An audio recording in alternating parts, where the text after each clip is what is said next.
Bonjour, c'est Maëlie. Aujourd'hui, je vais vous parler d'un titre de la rentrée littéraire. Ça s'appelle Traverser les montagnes et venir naître ici de Marie Pavlenko et c'est sorti aux éditions Les Escales. Marie Pavlenko, c'est pas une autrice débutante. Elle écrit principalement pour les adolescents et les enfants. Là, c'est son premier titre, on va dire, pour adultes. Ça se passe dans les montagnes du Mercantour. On suit Astrid, elle a 40 ans, elle a tout perdu et elle décide de partir. Plus rien ne la retient et elle part habiter justement dans les montagnes du Mercantour. Euh, on va apprendre bien sûr au fur et à mesure son histoire. On découvre tout juste en fait qu'elle a une boîte. Et cette boîte-là, elle l'appelle la boîte, c'est le carton en fait à souvenirs qu'elle ne veut pas ouvrir. On en saura un peu plus au fur et à mesure de l'histoire, mais au départ, on ne sait pas vraiment ce qui s'est passé et pourquoi elle part. De l'autre côté, on a Soraya, elle, une adolescente, on va dire, oui, 16-17 ans, qui a quitté sa Syrie natale avec toute sa famille. Elle a quitté ses amis, elle a quitté son insouciance aussi, elle est partie, elle a fui la guerre. Et au fur et à mesure, la famille se délite un petit peu et on la retrouve là dans les montagnes françaises avec sa tante.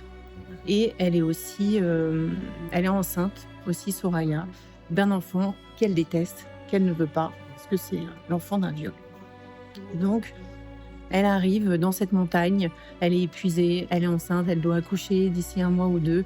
Et Astrid, qui elle est partie se promener dans la montagne, entend des bruits, elle pense que c'est un animal, et elle retrouve Soraya allongée dans l'herbe, complètement agonisante. Elle pense qu'elle est morte, mais elle découvre qu'elle respire et elle la ramène chez elle. Elle ne sait pas du tout qui est cette jeune femme. Elle décide quand même de l'aider. Elle l'installe dans une chambre. Elle commence à communiquer un petit peu, mais c'est assez difficile parce que Soraya est très secrète. Elle a vraiment du mal à faire confiance, ce qui est normal. Astrid, qui elle aussi est quelqu'un de blessé, ne lui demande rien et s'occupe juste de la nourrir. Il y a d'autres personnages qui arrivent là-dessus, un jeune homme aussi qui vient pour aider les migrants, qui vient parler à Soraya parce qu'il parle sa langue, une voisine aussi un peu particulière qui vient, enfin un peu particulière, non, une voisine un peu fantasque qui vient amener un petit peu de folie, de bonne humeur dans tout cet univers quand même un peu plombé par tout ce qui se passe. Il y a l'enfant qui naît aussi. Et Soraya qui refuse toujours de s'en occuper. Que va faire Astrid? Est-ce qu'elle s'en occupe ou pas? Ou est-ce qu'elle le donne à quelqu'un d'autre? C'est beaucoup de questions, mais au final, beaucoup de sororité, beaucoup d'espoir, de résilience. C'est un texte aussi avec beaucoup de poésie, parce que Soraya, qui apprend le français, par le biais de la poésie, justement. Déjà, quand elle était en Syrie, elle écrivait elle-même des poèmes. Elle adorait ça et du coup, on a beaucoup de petits thèmes, de petits textes de poésie qui s'incrustent comme ça aussi dans le roman et qui nous donnent envie après d'aller lire tellement c'est magnifique. Et c'est aussi donc une histoire sur le pouvoir des mots, sur le pouvoir de la littérature, sur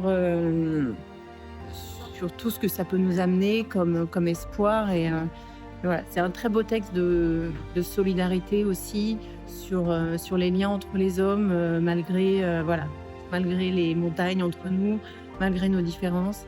Et c'est un très beau texte sur on va dire deux cœurs blessés qui se rencontrent, qui s'apprivoisent et qui apprennent à renaître en soi.